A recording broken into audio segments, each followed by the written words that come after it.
Live for a drive live drive.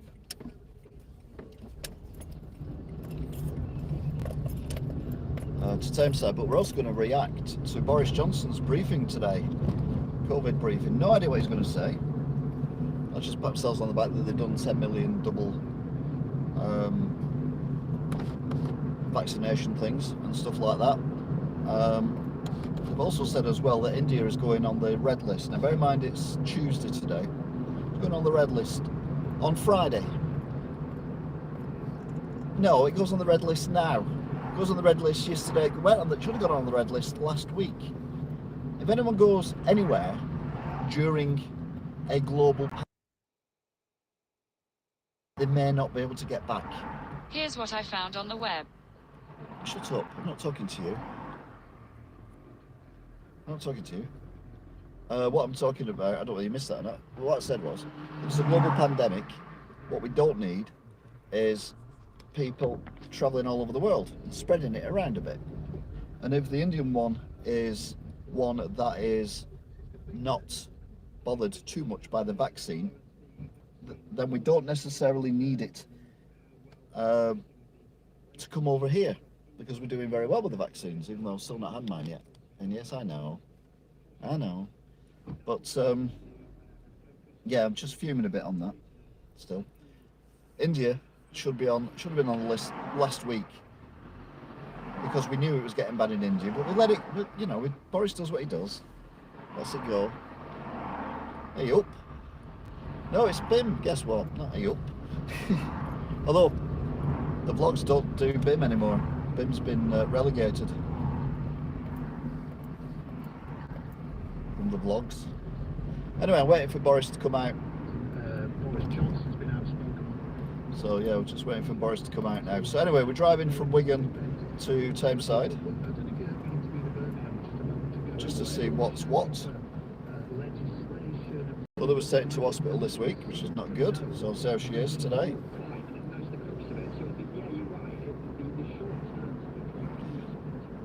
So, but yeah.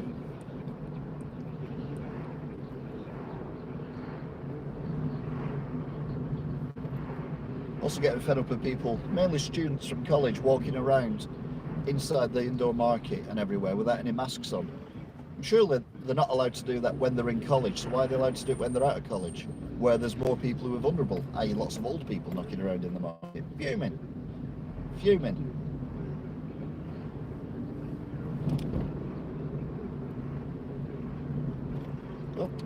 Through the Easter holidays, and to encourage you to keep testing them twice a week as schools return. And above all, I want to thank everybody involved in the outstanding vaccine rollout, especially those of you coming forwards in huge numbers as you are.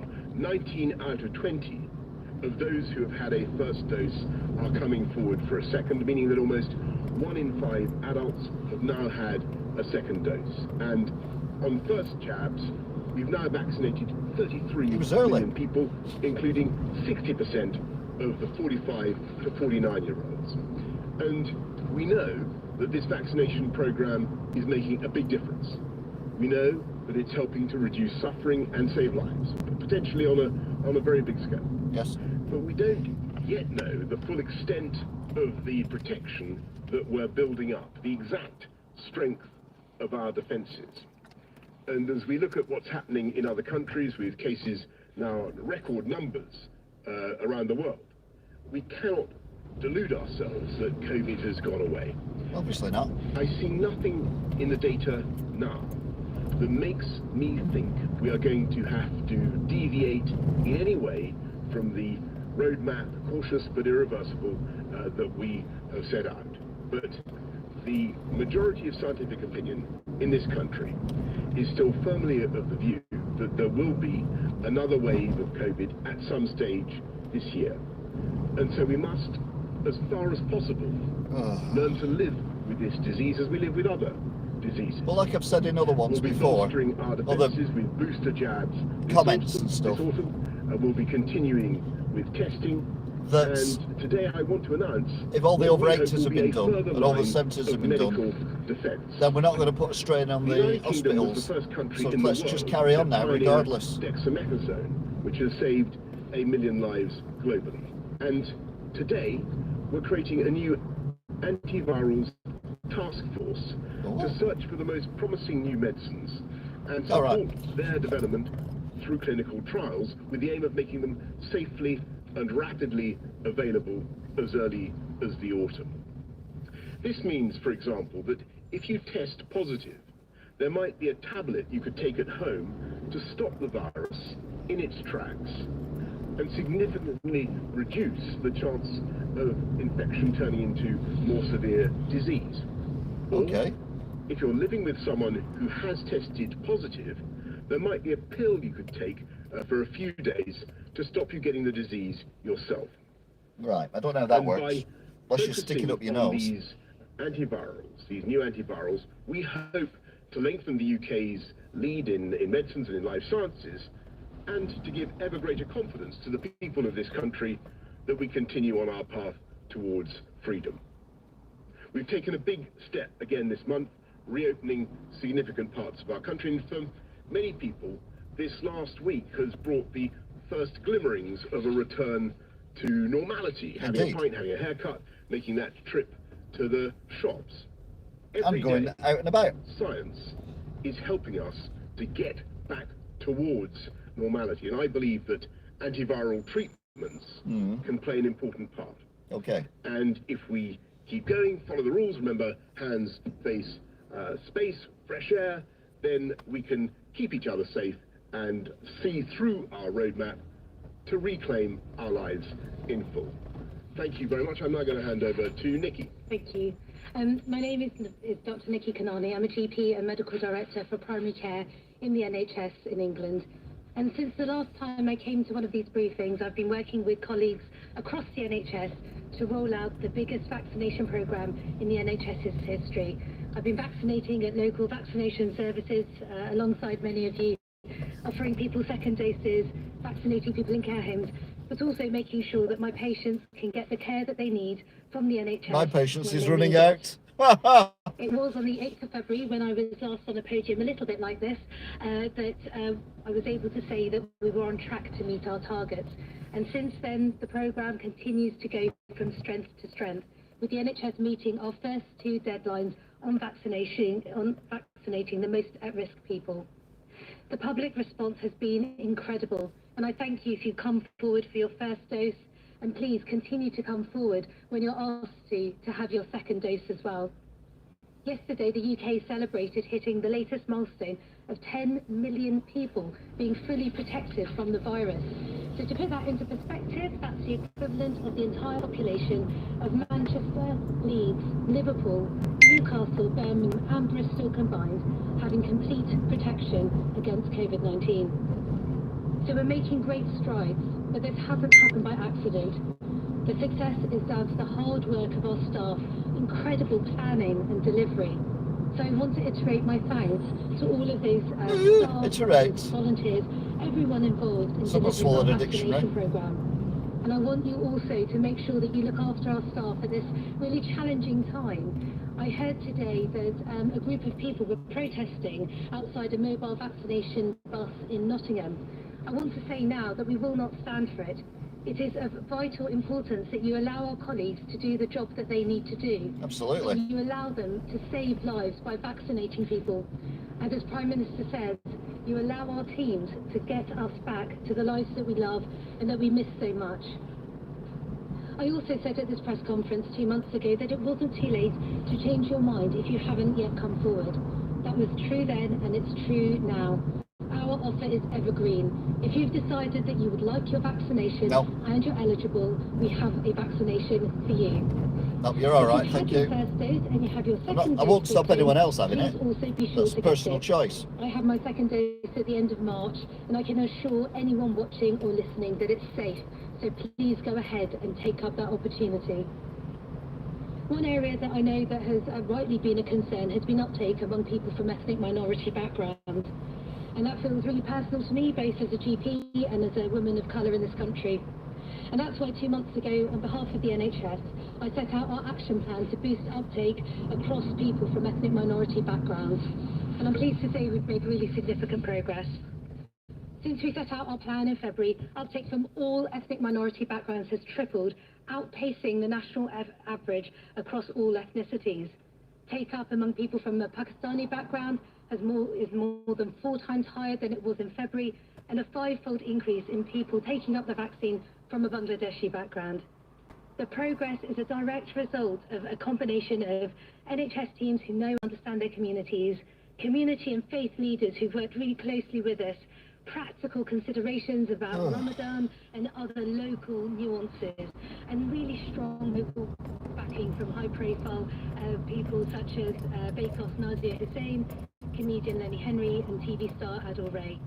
So I want to thank everyone involved in this effort. You've saved lives. But we're not done. Our job is not done. We will keep offering first doses as supply allows and in line with JCV advice on those who are most at risk. And I echo the PM's reminder that we all need to keep following the national guidance to reduce transmission, hospital admissions and deaths. And we too in the NHS will keep our side of the bargain, looking after you whether you have COVID or non-COVID concerns. We want to make sure that nobody is left behind. So I want to urge everyone eligible to join the millions already vaccinated to protect yourselves and others. So if you're invited to get a vaccine, please come forward. If you're asked or have the symptoms to have a test, please come forward. And if you have other health concerns, please come forward. Thank you. Thanks very much, Nikki. Let's go to questions from the public first. Annette from Leicester. Hello, Annette. Hello, Annette. Sorry, Nick, you're going to do the slides first. Sorry, let's go to the slides first. That's okay. We'll just take you through a couple of slides before we go to questions. This is the slide that shows the number of people in hospital. Thank God these lot are not running the NHS in the country, eh? This is our first peak on the 12th of April, so just over a year later. This is on Sunday, the 18th of April. 1,973 people were in hospital with COVID-19. And if you move to the next slide, please, which I haven't had the joy of saying yet, the number of people who have received a vaccination for COVID-19 in the UK, and you can see what PM and I have just described, with 33 million individuals, actually just over that now, have received a first dose, and of these, over 10 million people have also received a second dose. Thank you. Great, thanks very much, Nikki, and thanks for those slides. Let's go to Annette from Leicester. Right, Annette, come on, Annette. Are there any plans for the daily COVID statistics to include numbers of new admissions and deaths involving people who have received a COVID vaccination? If not, why not? That's a good question, actually. That is an excellent question, Annette. The answer, I'm afraid, is simply that I cannot give. I don't know whether we are yet able to give you those data, or indeed what that statistic would say if we were able to give it to you, Annette. That's not because we want to conceal anything from people. We simply don't know that data. I mean, I suspect the number is very small, but if indeed there are any. But Nikki, if you'd like to comment on that. Absolutely, thank you, Prime Minister. It's a really good question, Annette. I think what's really key is that every week we publish data that looks at both COVID statistics, vaccination statistics, and obviously any safety for her to say. as well. So although they aren't triangulated every week, those statistics are produced, and we're able to look at those and understand what that means and how that influences the vaccine programme. Thanks very much, Annette. And I mean, clearly, people are going to. Unfortunately, people will continue to die of other causes, irrespective of whether or not they've had a vaccination. But I think your point is a good one. Let's go to Marilyn from London. And Marilyn's question is: once international travel resumes on May the 17th, how frequently will the red list travel countries be reviewed, and what are the requirements for a country on the red list to be moved to the amber or green travel lists? Thanks, Marilyn. Well, the answer is that we keep the red list under constant review. All countries we keep under constant review, judge the state of the pandemic in those countries, and this work is done actually not by the government itself. It's done by the Joint Biosecurity Centre. It's done by the JBC. They look at the issue, and they will will make their determination based on what they think we need to do. And clearly, if they think there's a variant of concern, for instance, if they think that the disease is taking off rapidly, like it is in that country, or they India, have any other reason, and you're still not doing anything till Friday. Come on, Boris. The red list and downwards if it's going in a different direction. So it's the JBC that does it, and we keep it under constant review. Questions from the media, please. Vicky Young of the BBC. Hello, Vicky. Prime Minister, a follow-up to that last question from Marilyn, really, about the red list. In the past few weeks, tens of thousands of people have travelled between India and the United Kingdom. Yeah. Why did it take so long to put India on the red list? There are some who wonder why it took you so long to cancel your planned trip there. And a second question, if I could, about climate change. The government, you've announced some very ambitious targets today about cutting emissions. But there are some who will point to things such as a coal mine in Cumbria, the scrapping of the Green Homes deal, and wonder whether you really do have the confidence to take the decisions, the really difficult and maybe unpopular decisions that will be needed to meet those targets. Oh, thanks very much, Vicky. The decision on India again was taken by the JBC, really in response to the. Look, I'm not an expert on these things, but I knew India should have been on the red list at least a week ago. At least a week ago. In India as a result of a variant under investigation. It hasn't yet been deemed a variant of concern. I think that was why. But you don't wait for it to become a variant of concern. You just do it, and then if it's not, we put it back on the green list again. What people, I think, the JBC has decided is on a purely precautionary basis. It's necessary now to put India on the red list. But I want to stress that not till Friday though. Measures in place for everybody coming from India that are very, very tough indeed. So people coming from India have to self-isolate. They have been conditioned to filling in the passenger locator forms and all the things that you know about. They then have to take a test on day 2 and on day 8, and it's because of those tests that we've actually been able to isolate the cases of the so-called Indian variant. Well, the 700 odd that we've got, that's isolating it, is it? Well done. 617, I think it is, that are currently under investigation. I think there are slightly over 100 such cases that we've identified here in the UK, and yeah, so 700. We're following up, all of them following up their contacts, doing the surge testing that you would expect. I want to stress that it is still a variant under investigation, not yet a variant of concern. We will look very carefully at whether it shows any sign of being able to escape. Surely it's better to be overcautious than undercautious. Of the vaccines, but that's where we are at the moment. And by putting it on the red list, of course, by putting India on the red list, what happens now is that anybody coming from India has to go immediately into an even more stringent regime of hotel quarantine. And on your question about climate change and how we can make these very considerable advances that we want to make, I would just remind you that since 1990, the UK has actually cut emissions on 1990 levels by something like 44%, 44%, and yet the economy has grown by 73%. So I don't see any contradiction, Vicky, between growth and jobs and building back better and tackling climate change. We can do both together. Fact, I'm not sure electric cars and wind turbines are the way forward on this. Clean, green I'll explain why at the weekend in the paper. High-skill green jobs. That's what we're aiming to do. We think we can do both together, and the evidence of the technological progress that we've made in the last 20 years, I think, shows that we can. Can we go to Emily Morgan of ITV? Who? Prime Minister, you've set a target to roll out possibly 2 antiviral treatments in the autumn. Do you have 2 treatments specifically in mind that you know will be available? And if not, isn't that a hugely ambitious target? And if I may, on the football, do you really think that you can prevent a European Super League from happening if the clubs are determined to push ahead? Who cares? Emily, on the antivirals, we've been obviously we have there are various shots Who cares we have about in our football? locker, like dexamethasone. I think remdesivir is also used in some cases. And then there are various other treatments with names that sounding a bit like Aztec divinities. Tocilizumab, and Was that various racist? Others that Aztec communities.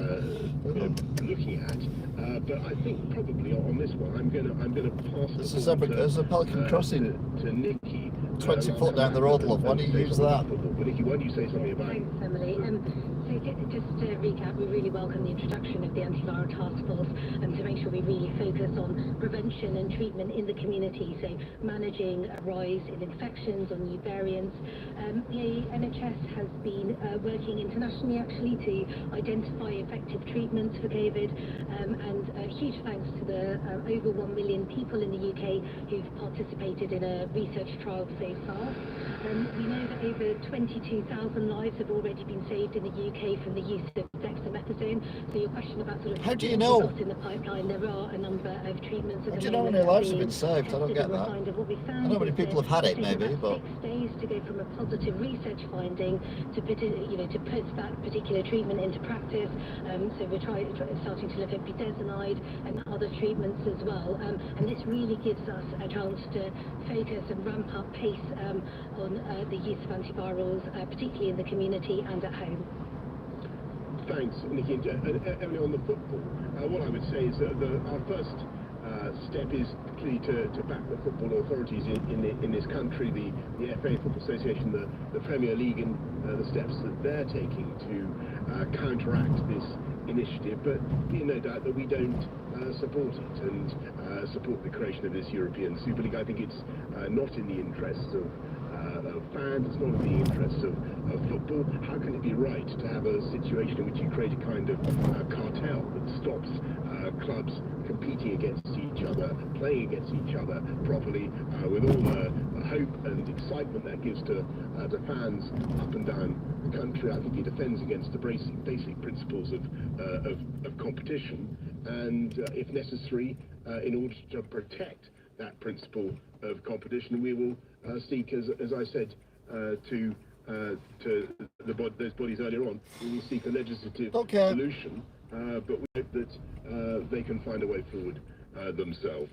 Can we go to Andy Bell of Channel 5? Thank you. You've spoken of learning to live as much as possible. Want to see the singer in Erasure, Andy Bell? Minister Michael Gove is in Israel today. We assume to be looking at their version of a COVID passport. Can we assume that in the months ahead, one part of learning to live with the virus as much as possible is that there will be some sort of domestic COVID passport, some sort of COVID authentication? And in terms of the football, please, can we assume that, do you regard this as a special case for government intervening in this sort of area? What would you say to the billionaire owners of these clubs who presumably, if they spoke out, would say, look, this is our business and government should keep out of it? First of all, thanks, Andy. First of all, on the COVID status certification, as we call it, don't forget that under the current system, under the Step 2 rules, you don't need any kind of certificate. You won't need anything on, certainly won't need anything on the May the 17th openings, assuming that, as I say, we can get that, which I'm very hopeful that we will. You won't need anything then. What we are looking at, I think any responsible government will look at, is what ways we can use people's evidence of people's COVID status just to open up some of those things that are really tough and did prove very tough to open last year. And I wouldn't want to focus exclusively, Andy, on vaccines. There's also your immunity status, and testing is also very useful. But we'll be. So they go to all this expense of doing these vaccine passport thing, and then there'll be a variant that isn't, if indeed we find it useful, that ignores the vaccine completely and just carries on killing people or whatever. Which means all the money they spent on the vaccine passport is irrelevant. So I don't see the point of wasting the money on it in the first place. We've already wasted money on other stuff like track and trace and all that crap. So what I say to the billionaire club owners, I just say this, that these clubs, association football, football was invented and codified in this country. It is one of the great glories of this country's cultural heritage. I'm not going on the way, it's too noisy. Names originate from famous towns and cities in our country, and I don't think it right that they should be somehow dislocated from their hometowns, home cities, taken and turned into international brands and commodities that just circulate the planet, propelled by the billions of banks without any reference to fans and those who've loved them all their lives. And I don't think it's right, as I said in my earlier answer to Emily, that we should forget the basic principle of competition, which is so important and gives so much excitement and joy to the sport. So that's what I would say to them. Let's go to Harry Coleman's son. Harry, you're on. Thank you, Prime Minister. What are the odds of our readers being able to enjoy a European holiday this summer? And is it still too soon to book? And when can they book? And on the football, at the leadership meeting you had today with the community leaders and football leaders, you promised a listen if they proceeded with this plan. Can you give us some insight into what that bomb might include? And is it true you're considering a windfall tax on clubs, visa restrictions, taking away policing of matches?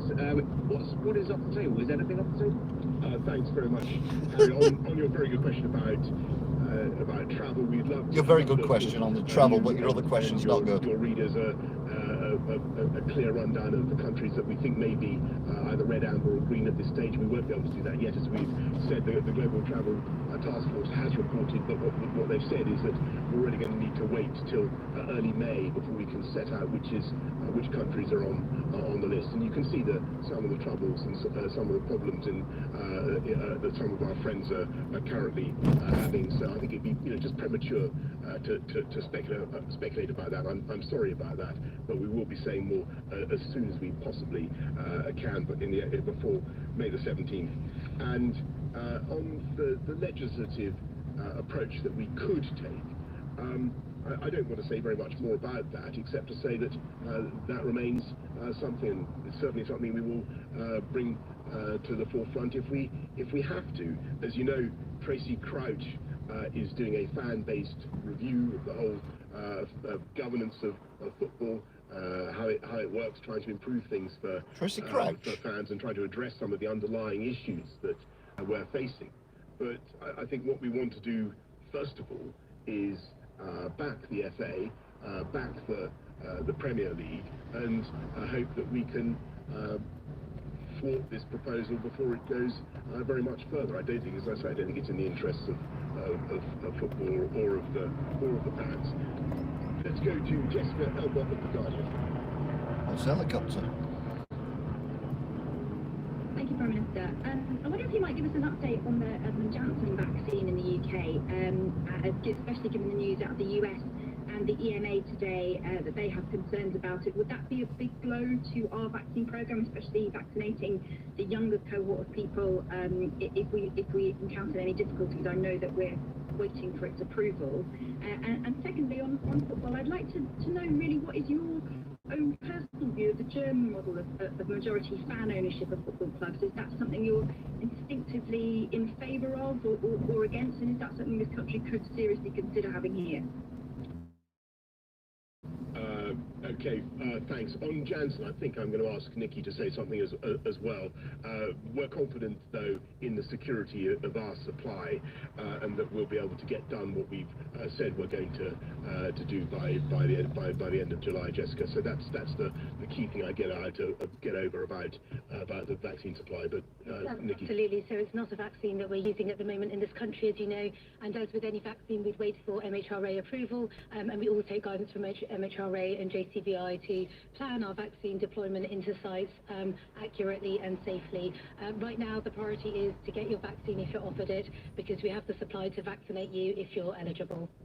it's on fan ownership and the German approach to this, Jessica. I think that's really a matter for Tracy Crouch and her review. I really wouldn't want to preempt what she's going to say, but I know she's very interested in those sorts of models and what that may or may not involve. Paul Wall of Huffington Post.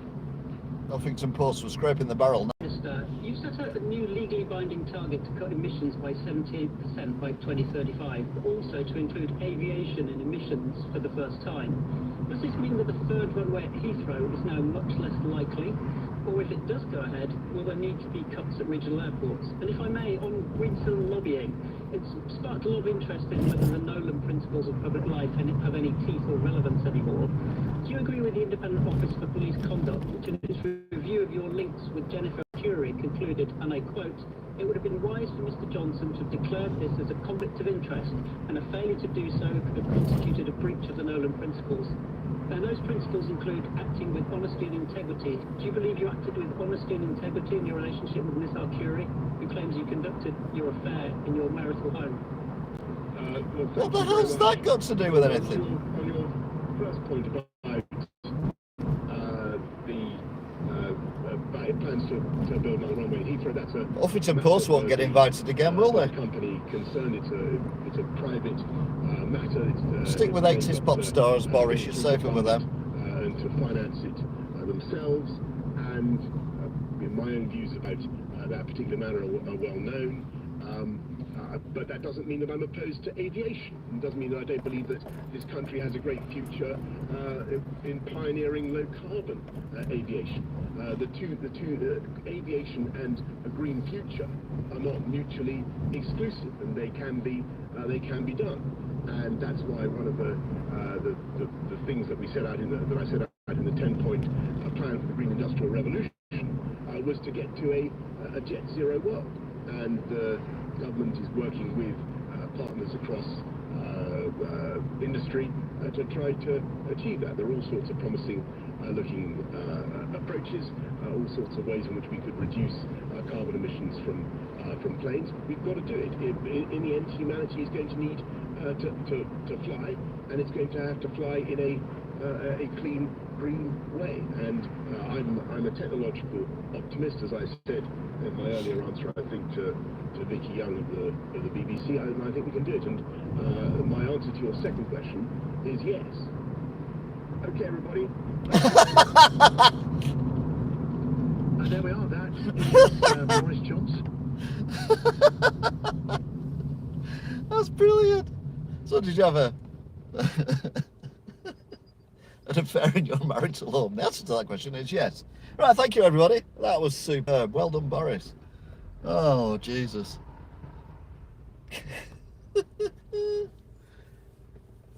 Right, so summary. Nothing's changing. India's on the red list, but not till Friday, which will be on the red list last week, but never mind. Vaccination's going well, but I've still not had mine, and I have no intention of having mine at the moment. Mother's had her first one, possibly her second one coming soon. But being 86, I don't think long-term effects are really something she needs to worry about. Just everyone put the thumbs up at the guy on the bike. Why not? And then as for other stuff, well, no idea. But that was quite enjoyable. It's interesting doing it in the car because I'm concentrating on driving as well as listening to the BS that's going on.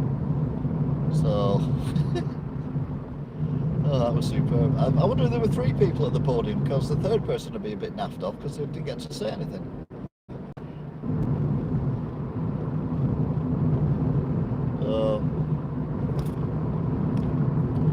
Anyway, as you're probably aware, getting back to normal programming now. A bit like when Prince Philip died, I scrapped normal programming for the Prime Minister's speech.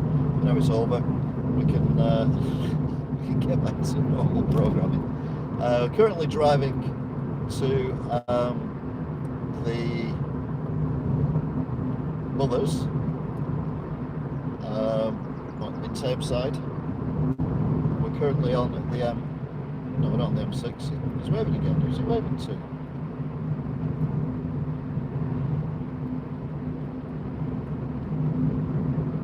What's going on? I'm confuzzled.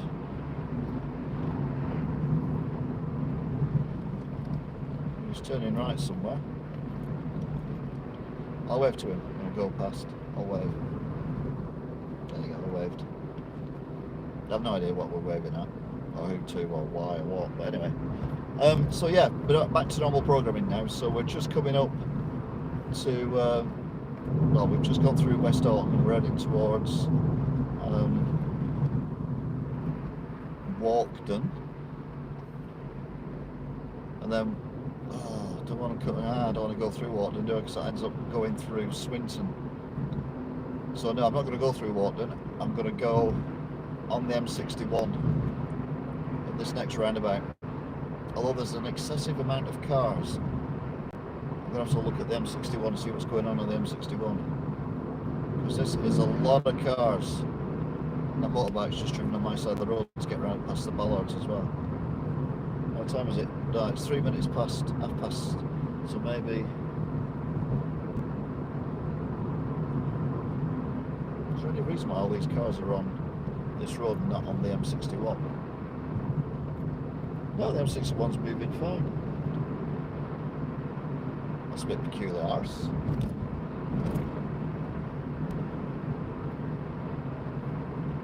Very peculiar. Anyway, we're going past the industrial centre thing.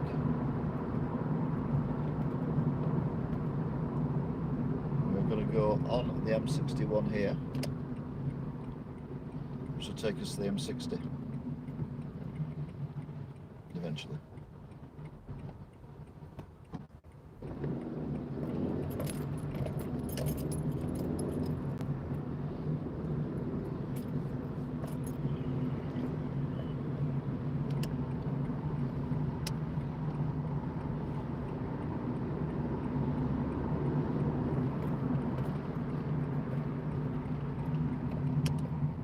It says M61 South. I'd say it's more east than south. But then again, I'm not a geologist. Geologist? What is it? I don't know.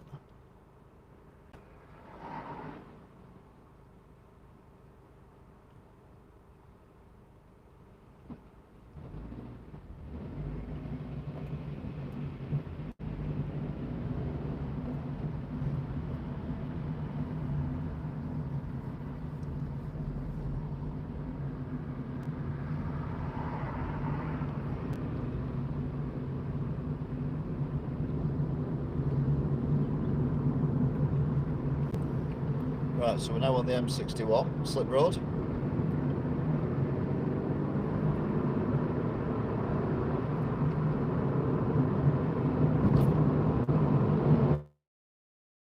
A bit of a stretch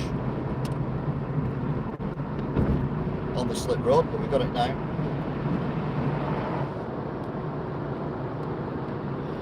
So it's 17:35, it's 14.5 degrees, and it's the 20th of the 4th. 2021, and we're back on schedule-ish. Actually delayed a little bit the start, so I started when it was like, what's going on here?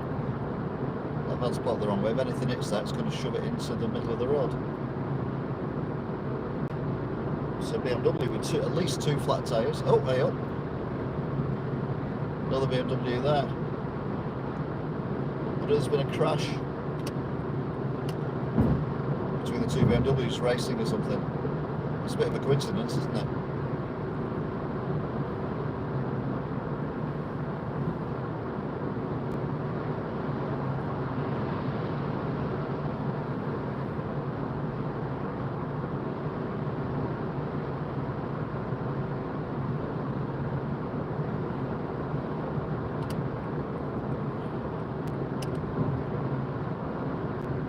So we're coming up to the bit where the motorway splits off. So you will have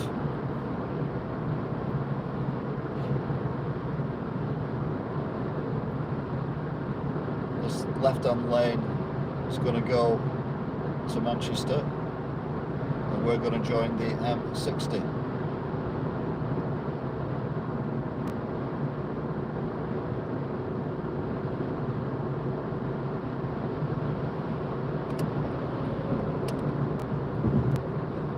Moved over there because the lorry started indicating that I was overtaking the tipper truck, which is now in the lane I was in. And obviously I'm overtaking this tanker. Then we come back round.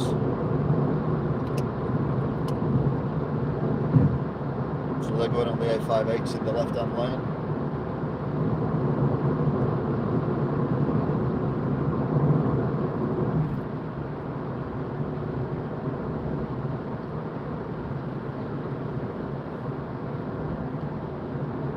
Ridge Racer. Wow. Look at the Ridge Racer. I'm doing just under 70. When I overtook that tanker, there was nothing behind me.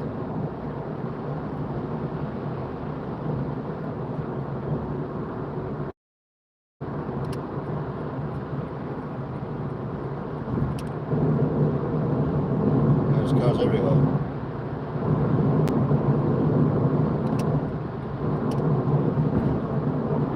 You can take it. It's very dark in here, no lights on.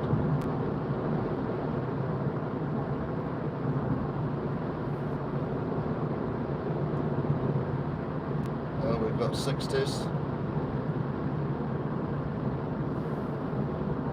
Mind you, it's getting back to normalish rush hour now. Although a lot of people are still working from home.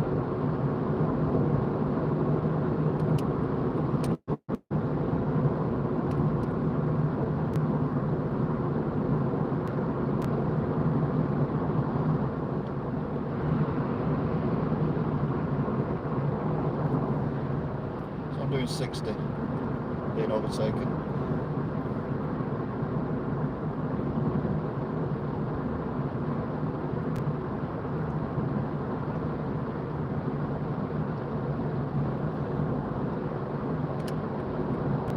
There on the side of the road, on the inside of a lorry, which I'm not overly convinced about. I'm past it now. It's pulled in behind me, so he knows I'm here. I know he's there. Everyone's happy.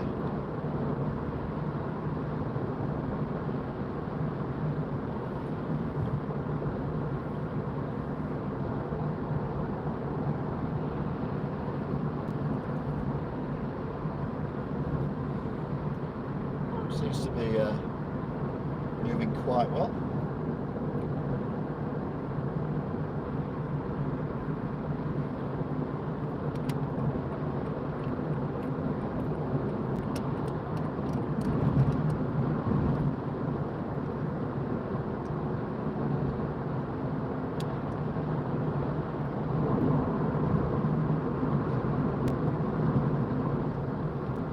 The lorry let me out then, so I've let another lorry out as a way of saying thank you, which of course makes no sense. And now another lorry coming out. Oh dear. Oh, now we're slowing down.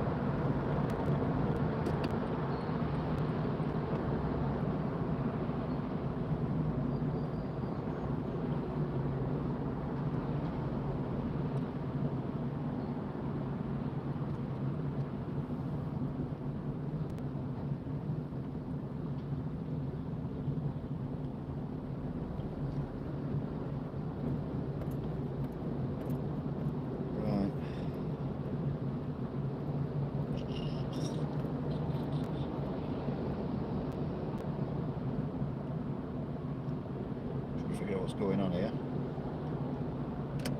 What's the best plan of action is.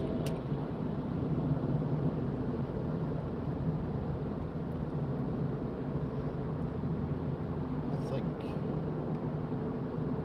the best plan of action is to nip off the motorway here.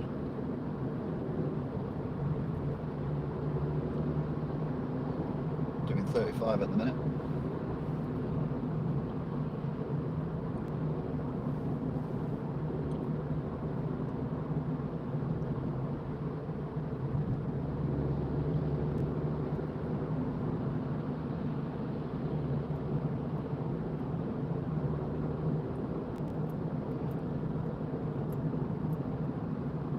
M60. I'm in the slowest lane by far, but I don't know.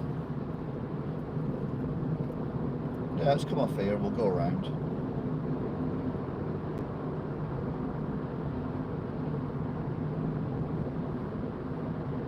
It seems to have picked up speed again now, but the speed things are still on up there.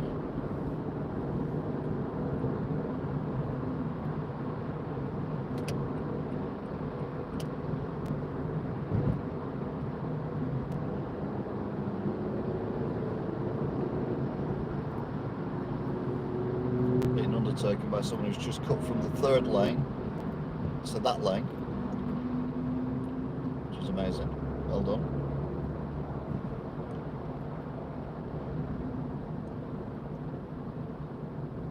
Don't know, they didn't get hit by lorries, but anyway, they didn't.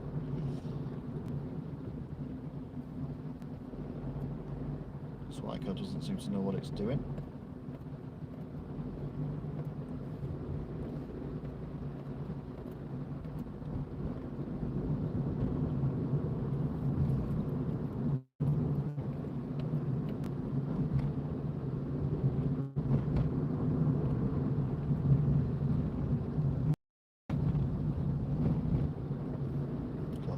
It.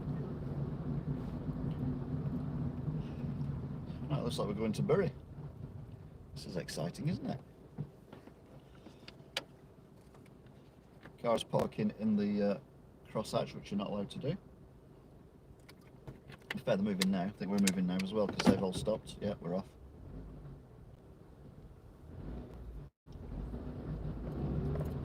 So we're in Prestwich. I always thought Prestwich was part of Manchester, not Bury.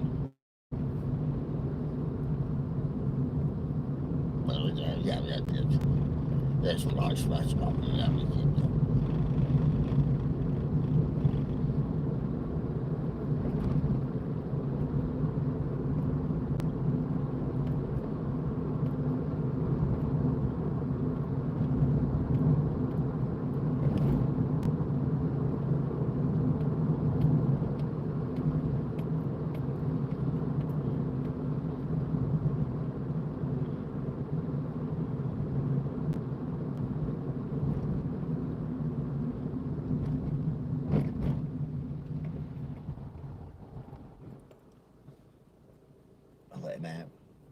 It's a nice like that. He's a nice guy. Look, I'm letting this Toyota through as well. God, take your time, love. I feel like a headmistress. You didn't see that because it was on the blob.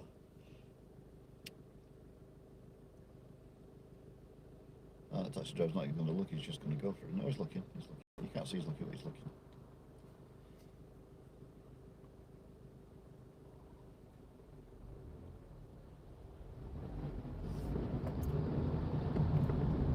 Can't imagine being here long, you'll turn off at some point. Oh. I wasn't expecting it to do that. Railway naturalist. Does that mean you have to be naked and talk about trains when you're in there? I don't think I've been down here during daytime before. Bodytronics.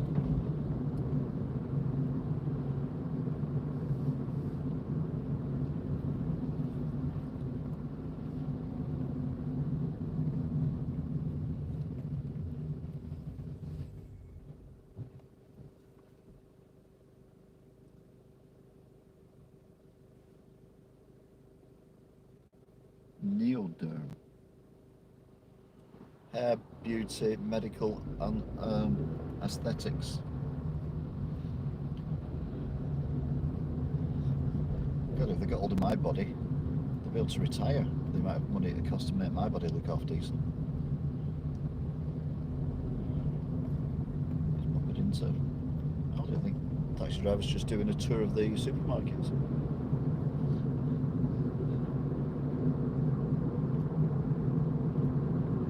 Yeah, this road does not look even remotely familiar. Don't know what that that was, so I'm just going to think.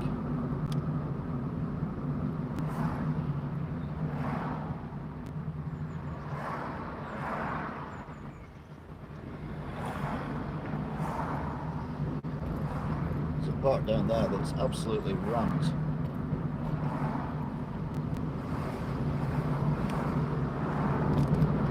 In the play area and completely empty everywhere else.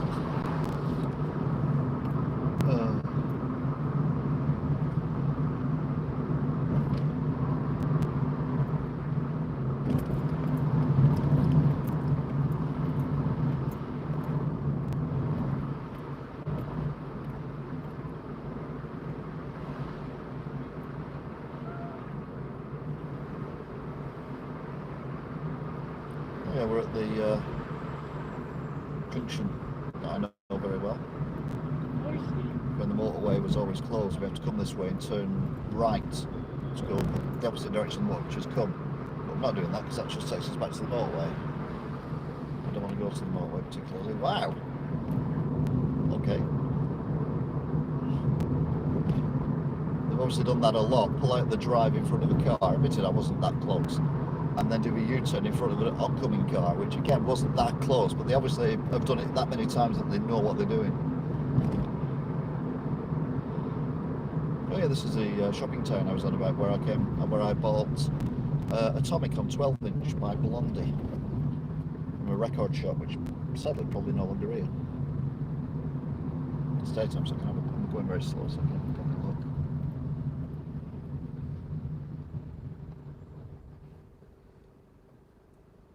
Yeah, sure it was down that end.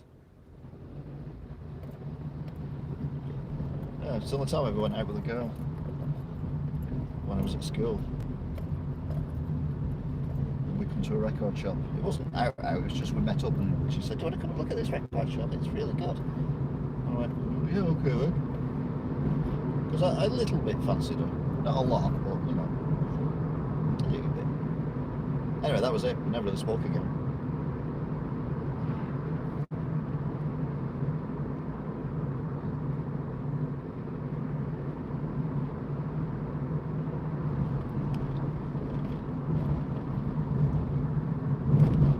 So we're coming up now to the Jewish area.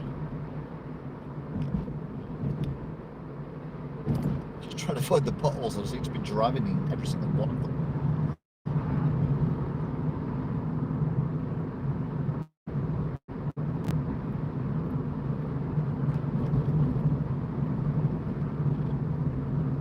The area is marked by a cable or something. And it's something to do with you can't go outside of it or do something for certain reasons at certain times, and it's got to be a complete loop around the area, so they've had to have it stretched across the road, but I've never seen where it is. Oh, that might be it. Oh no, that's a telephone line. We're in Broughton now. Everyone's braking because it's a speaker. I mean, we weren't even going fast before the speaker. What we're doing is heading down towards the Little Asda, I think. Oh, get your bum. I think we're heading towards that. I'm not sure now. Or is it just the Mackie? Oh, it's the Mackies before the Little Asda. That's it. The double Mackies at the top of Cheetham Hill. That's where we're heading towards. Lots of people on bikes around here.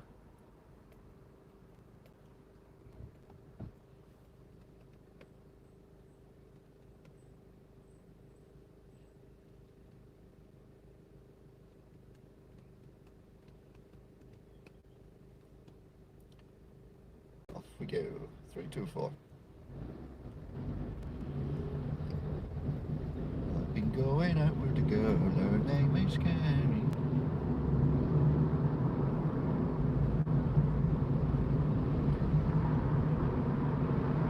Said this is in a rush. Yeah, I got you miles ahead, didn't it, mate? Everyone's so proud of you.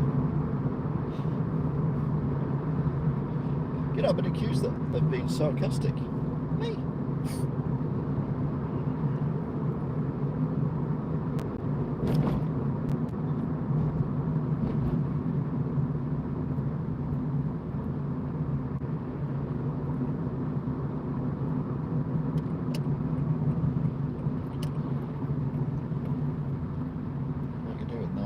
this lane. I'm not going this lane. You're not going this lane.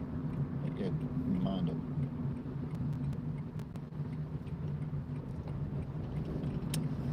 Right, so we're a bit lower down than I thought we were, but we're going to come out and go past the mini Asda.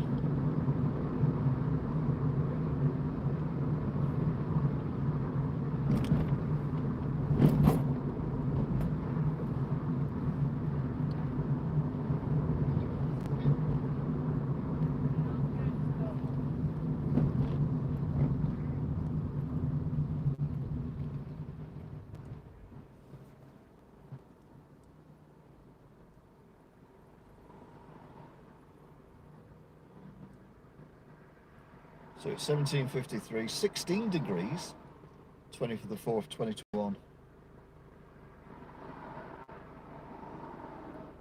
These lights are on red. There's no cars coming from the left.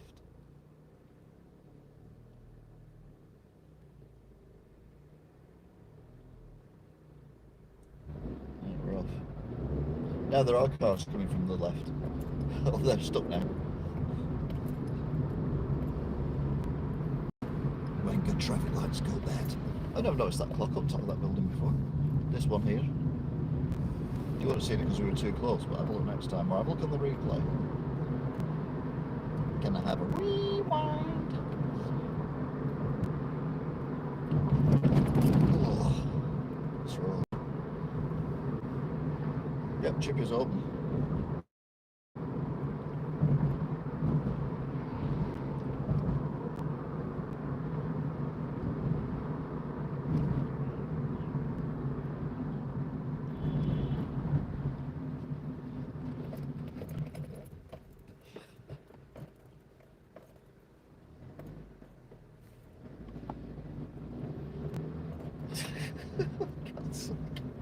That van nearly reversed into this taxi, as you saw, and then just pulled out in front of me like I wasn't there.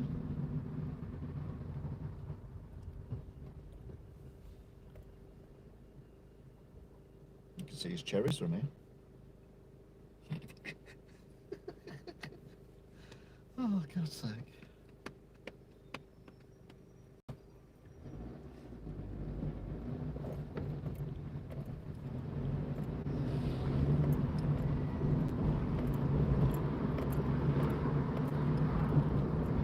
So we're ending up heading towards the area where all the products are sold, pretty much a knockoff, allegedly. It's always getting raided by police.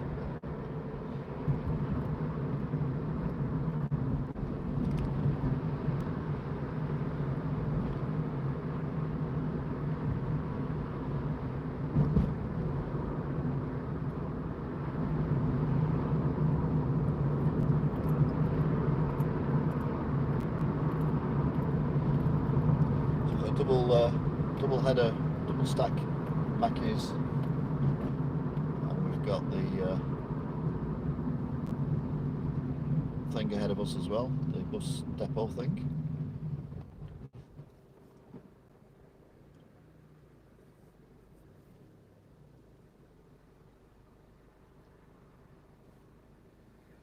The billboard up there still got His Royal Highness Prince Philip, Duke of Edinburgh, 1921 to 2021. He's literally dead and buried. They had him up on the day he died. That's digital ones for you. They're clever, to be fair.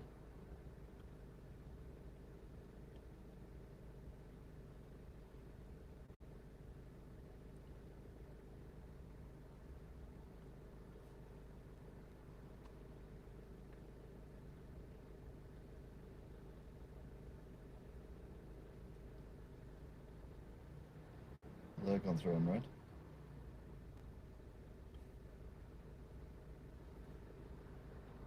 No, it went through on red.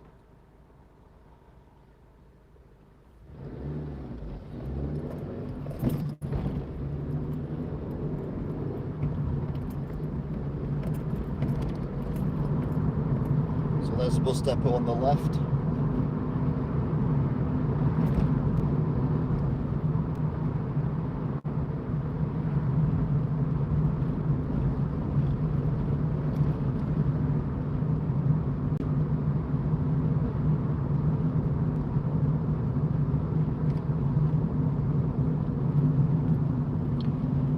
Right is the Metrolink depot.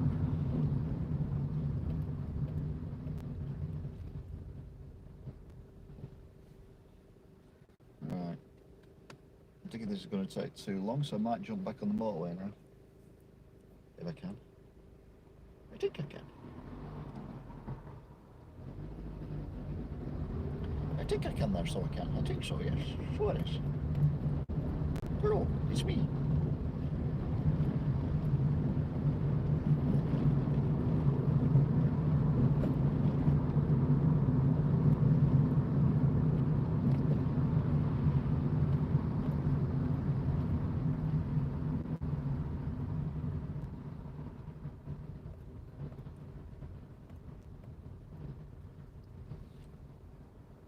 This is going to get messy ahead of us.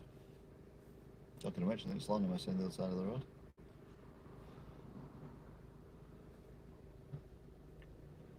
That was just because he's dressed in a football kit. Obviously, it's not Lionel Messi. I'm not stupid.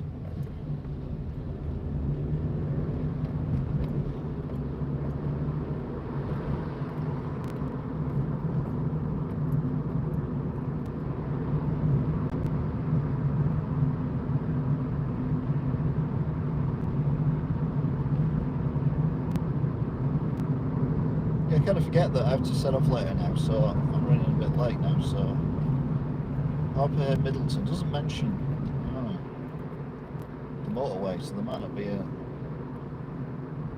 Well, there will be an entrance to the motorway there, there's got to be.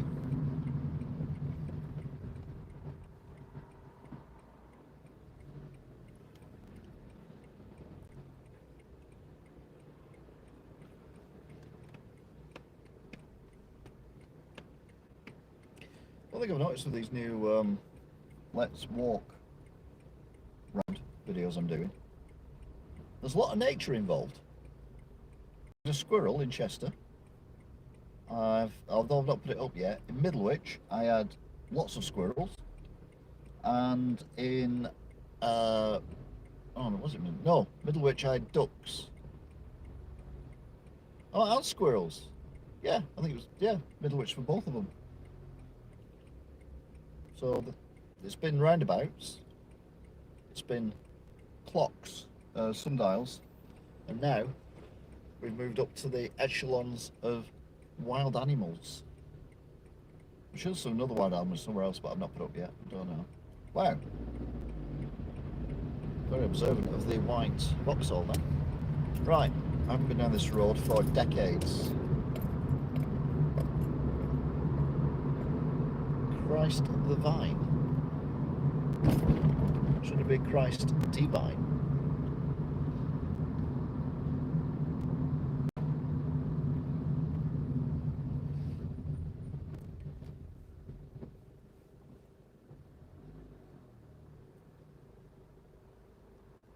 I don't know, it's this road or it's the next road that had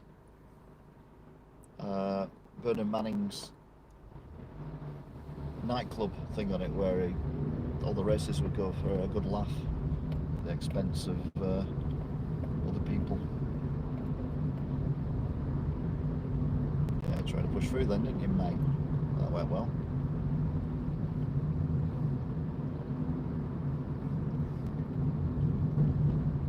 Right, this wasn't a good idea, was it? Whose idea was this?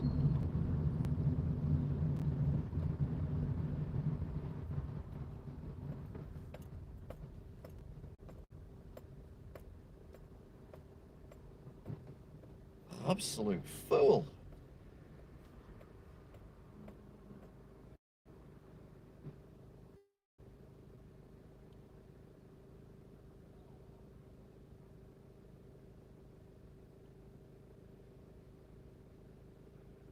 That little car's flying as well.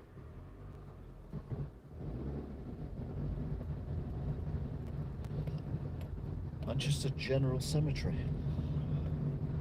Didn't know there's that many generals in Manchester to have a churchyard to themselves. There's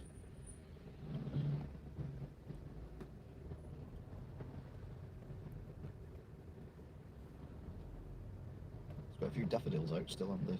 A lot of them have died around our end.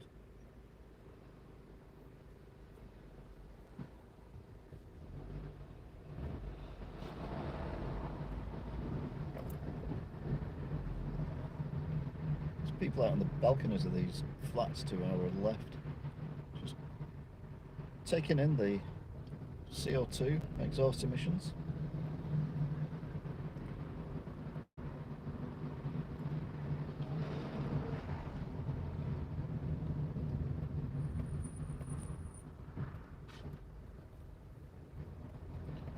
Can't be me, he's an idiot.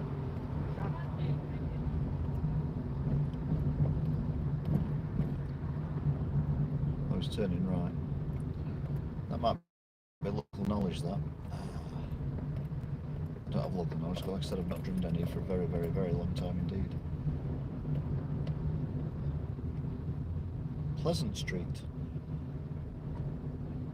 Doesn't look very pleasant. Ash Street. It's got ash growing on it. They've got a shower here. I think it's Orchard. Orchard Street, but shy.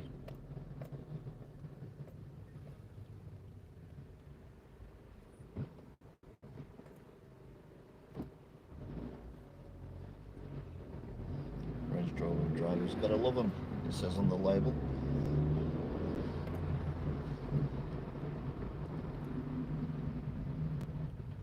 Beach Mount.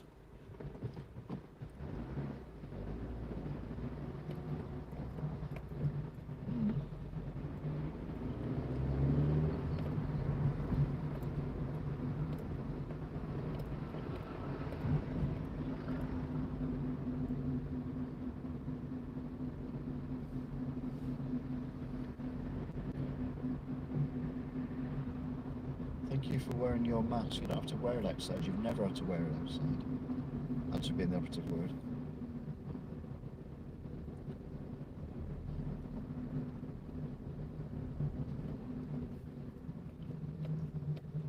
Oh, there it is. There's the club. The famous Embassy Club.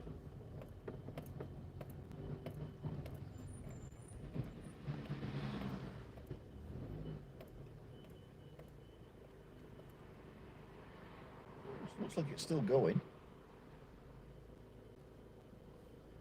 The irony is, of course, it's a very multicultural area it's in.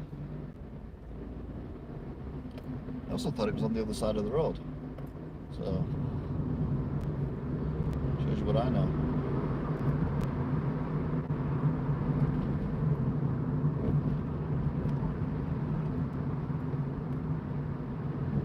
Enroll now. The Manchester College. Not just any Manchester College, it's the Manchester College, because you put the in front of it, it's obviously better. Because it's not a something, it's the something. Cockcross Street. That's nice. There's two kids who are far too big. And them little things that toddlers have. You know, them plastic things they sit on with four wheels on it that are brightly coloured. In the middle of the road then, about to have a race, but they look about 8 years too old to be sitting on them. Oh well. Blackberry Park Road.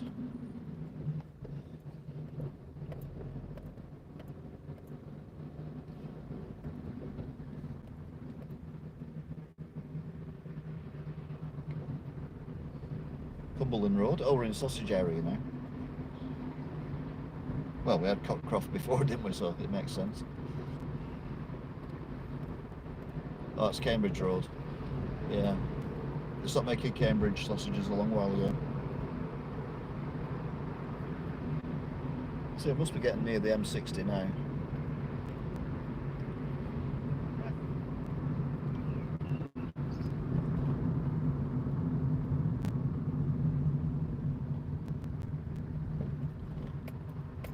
Right, it looks clear after these lights, so let's hope we get through these lights.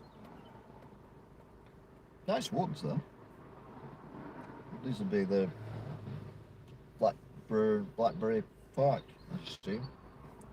All the birds tweeting.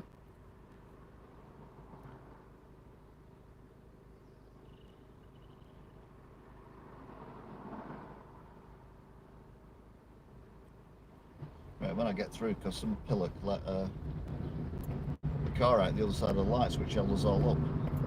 We may not make it this time.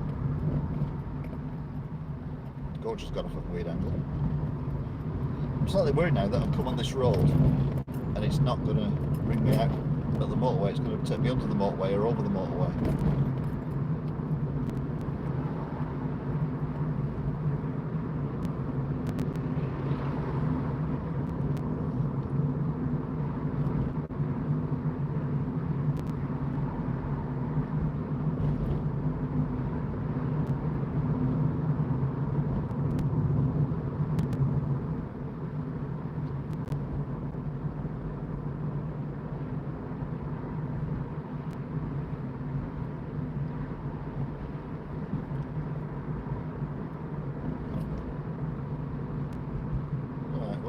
Free flowing now.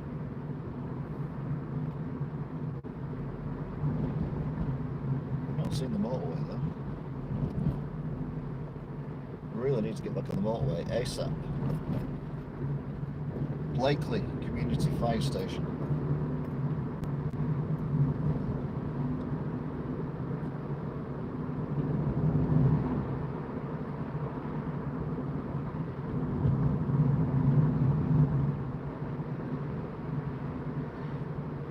Having never ridden a bike, I never know why people when they ride uphill, or a lot of people when they ride uphill, the legs are going like 10 to the dozen, but they're travelling really slow. Is that easier than having your legs go really slow and go up the hill? Because I would have thought it would have been easier to... Anyway, I don't know. Hey, the motorway's here. Hurrah! Oldham, Ashton, Underline, Ring Road. Yep, that's the one we want.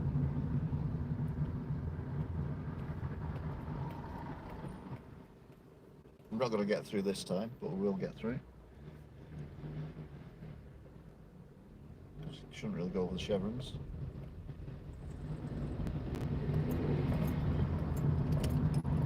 Good to anyway. Oh, we are going to get through. Okay, I was not expecting that.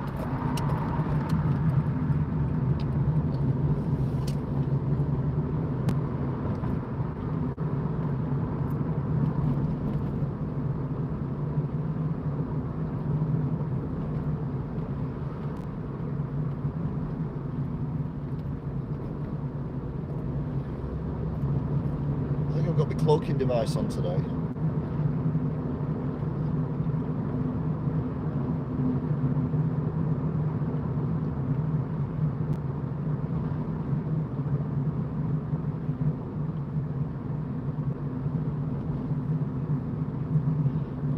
I'm not exactly sure where I am. I mean, it looks like lower middle class around here, doesn't it?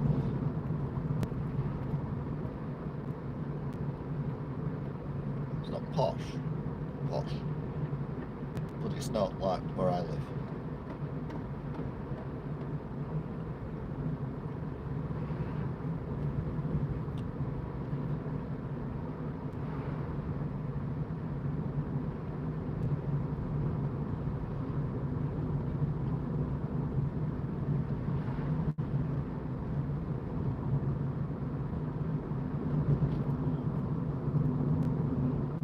This is the widest road I've been on.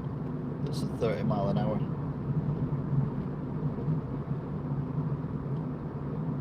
Easily. We gained on by a car behind me. The car in front isn't going much faster than, well, it's going faster than me. I think we're going roughly the same speed at the minute. What? Academy North Manchester.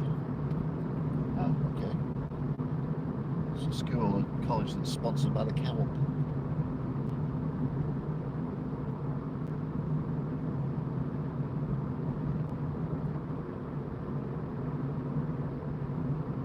Gym then. Pure Gym there on the left. Never been in a Pure Gym, but as you can tell by my body, I don't go to any gyms very often.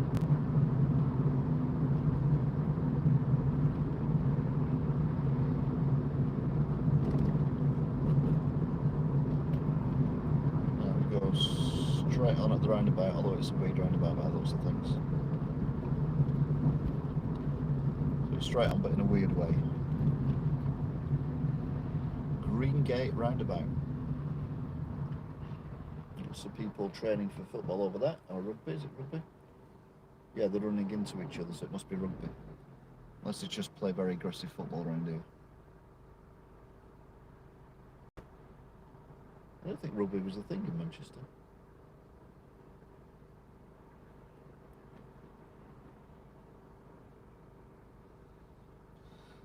No idea.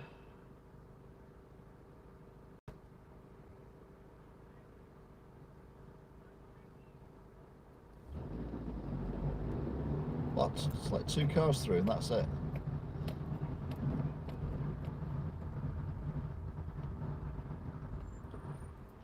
God's sake, I should have been quicker keeping... I'd be past... Well, I don't know, I might be at the Etihad by now.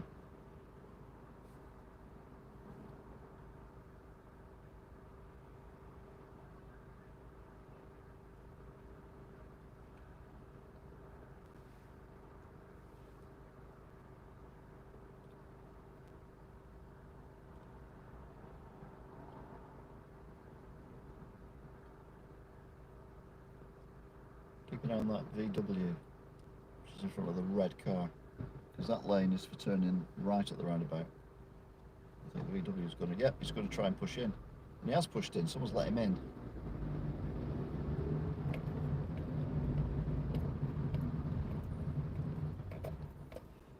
Had he got through?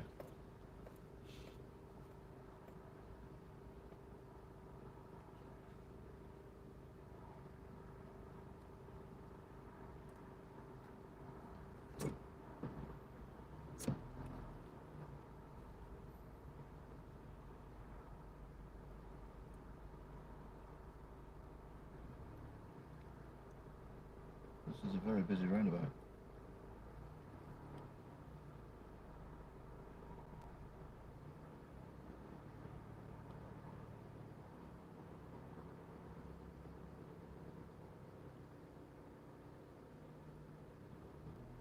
Car to my left, the Toyota, is attempting to do something,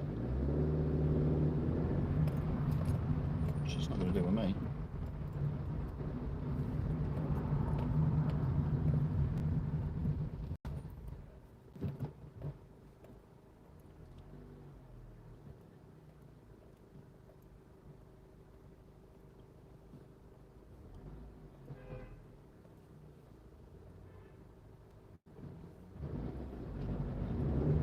Bipping at the cars behind me.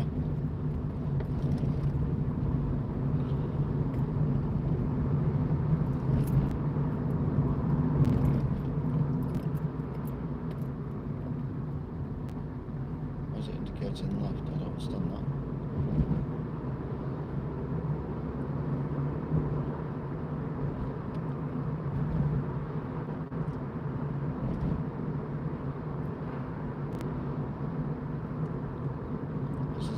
I'm doing about 30 and then it changes to a 40 there.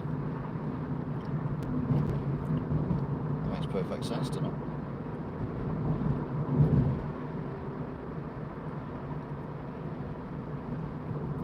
Right, so we need to go on the motorway. So where's the motorway? At? It's on the left. Oh, straight on, straight on.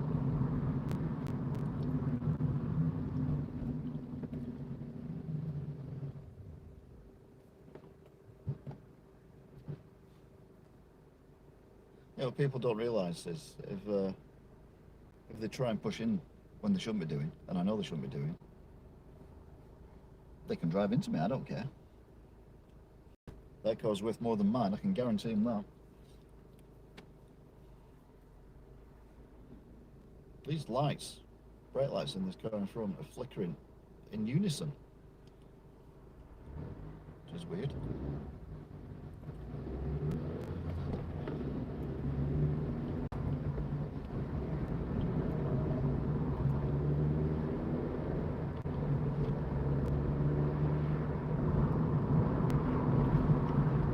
So we're back up to 40, not just under 40.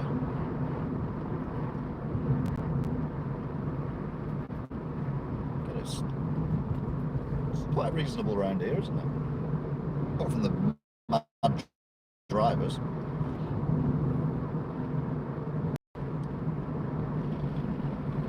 think they can intimidate me? No.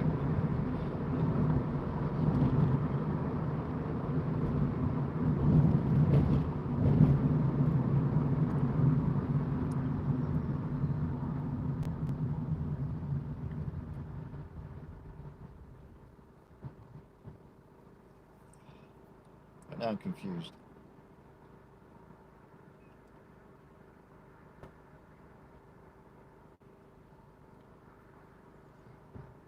I think it goes straight on here.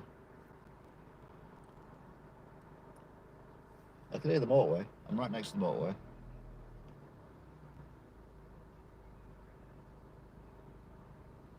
Just don't think there's a slip road. There's a slip road after Morrison's, so I'm going to go for the Morrison's slip road. Assuming I can. Yep, it's gone straight on, so I'm going straight on.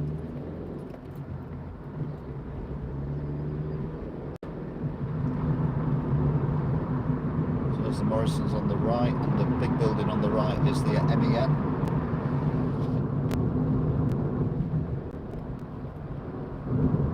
Then hopefully we should get a roundabout or something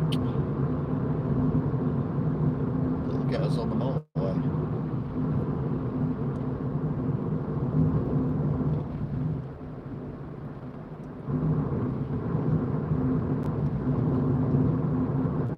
Right, we want to be in the middle lane.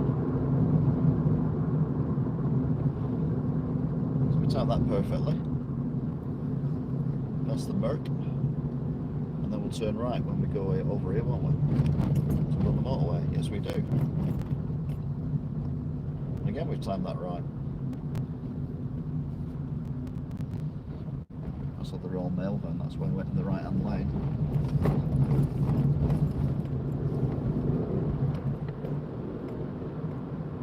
So this is where it goes to 4 lanes normally when I'm on the motorway. So I don't think I've ever come on this way before. Certainly I've never done it driving, doing a driving video. I've never done it driving. Yeah, I've run on here a few times, but I've never... I rode a tandem once. So we don't need to change lanes because we're in the right lane, which is the left lane.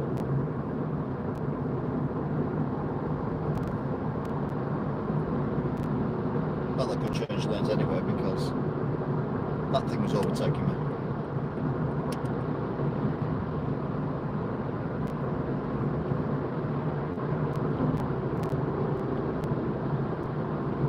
Right, so we're heading towards Ashton now. This will be the last leg of the M60. It's definitely gone horribly wrong, timing wise.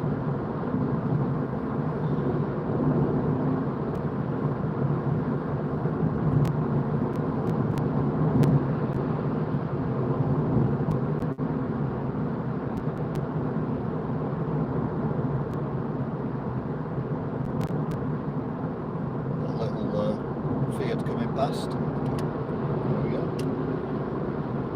Everyone's doing 60 at the minute.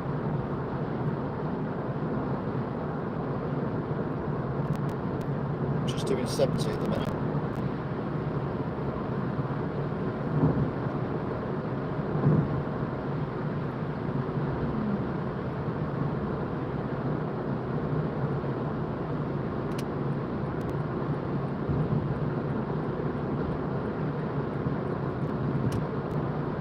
We're now on the slip road. Rush on the line.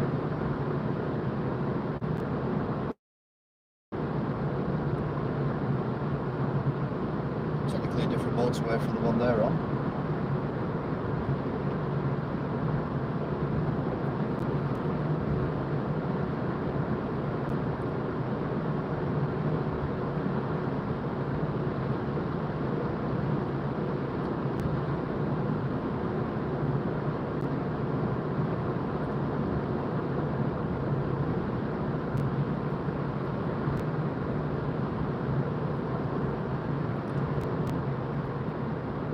This is a unique drive I've done today. I don't think I've ever driven at it like this before. Now we're going to be waiting a while at these lights because they're not going to stay on green till I get there. Which is a look unfortunate. Okay then, they're going to stay on green. Oh, just.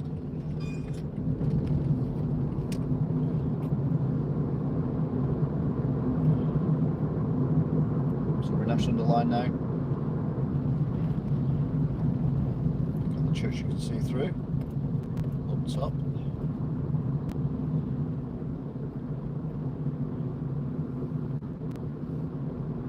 It's not gone right for people, is it? No.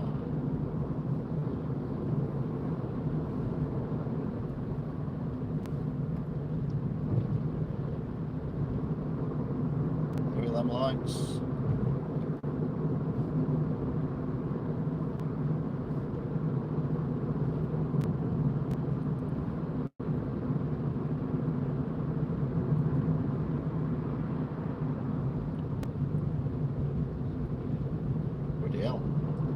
Another set of green lights. They're all going to be red from now on, guarantee that. Because these are always on red. Okay, they're on green at the minute, but they will definitely be on red by the time we get there, because this is a very busy junction and it doesn't give you a long while to get through. Yep, told you.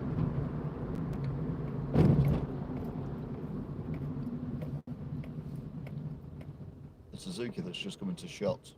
Was thinking about that then and only braked at the last second. And the BMW's just parked in the space where the cyclists go.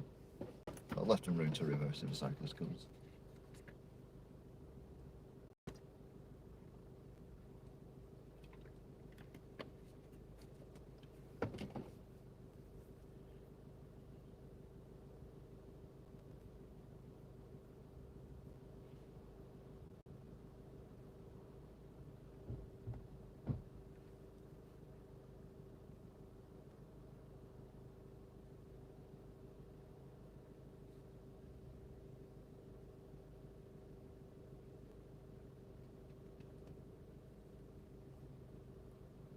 So we've got the Soviet apartment block ahead of us. Used to be the DSS office.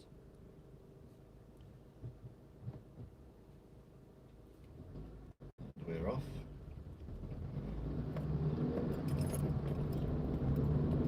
Well, BMW's off and Suzuki's off as well. Look at that. Bloody hell. Bear in mind it's 30 miles an hour and I'm doing 30. A little bit over 30, slow down a bit. There we go. And now Suzuki slow down. BMW's a bit miffed now.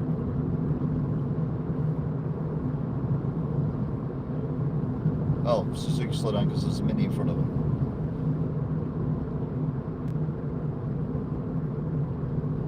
Right, I might drop lucky with these lights.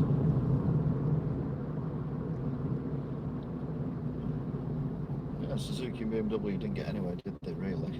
I've actually overtaken them now, technically.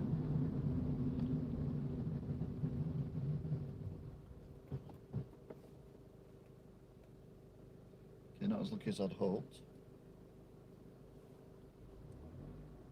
Yeah. Sorry, so the other one's changed then. But these are about 5 seconds slower than the other ones, which has got a bit overexcited. But I didn't go through, I did stop. That'd have been a false start if it was F1 though. Be a 10-second time penalty. Talking of which, Lewis Hamilton reverses onto the track, having spent 5 minutes stuck in the wall. And then red flags come out because his teammate crashes. And then when he rejoins the race, he's 8th. How does that happen? And how are you allowed to reverse onto a track? I'm not allowed to reverse onto an A road. Yeah, one rule for one, one rule for the others.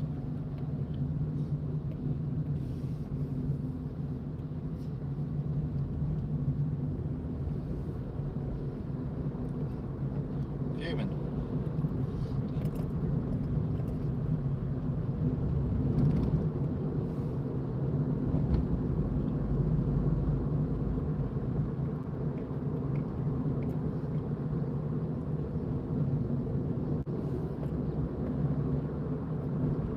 So we're in Duckenfield now.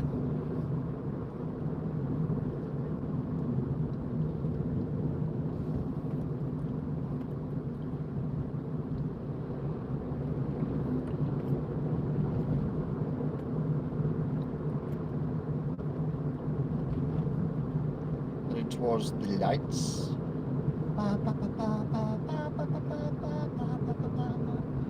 the lights, I love the lights. You had a song today, so there you go, a little singy song.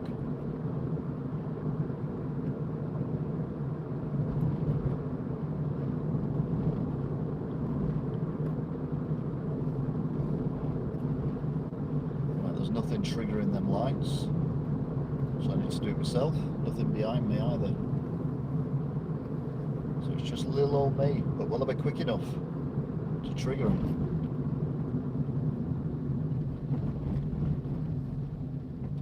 So if they start moving, I might not have done it in time.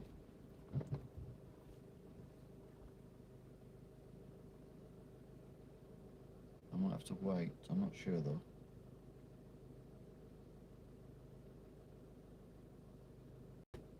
No, I did do. Yay! I'm so happy, oh so happy. It's a flourish at the end. Beautiful songs. I wear a nappy, I wear a nappy, no.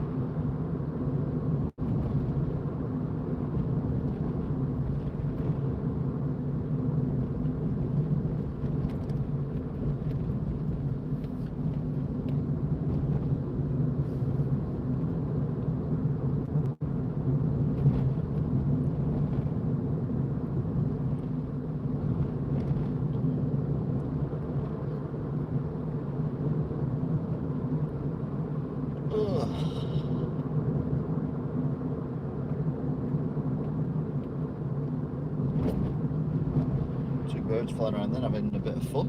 Either that or they were fighting. Wouldn't surprise me.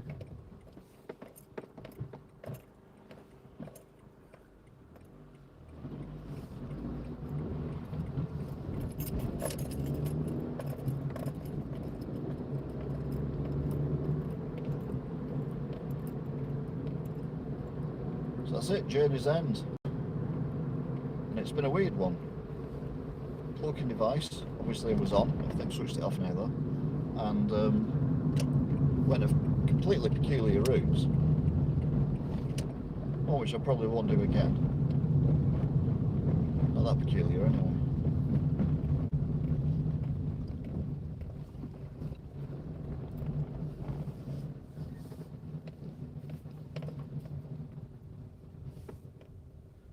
So there you go then. Oh. Thank you very much for watching, if indeed you still are, and I will see you all again next time.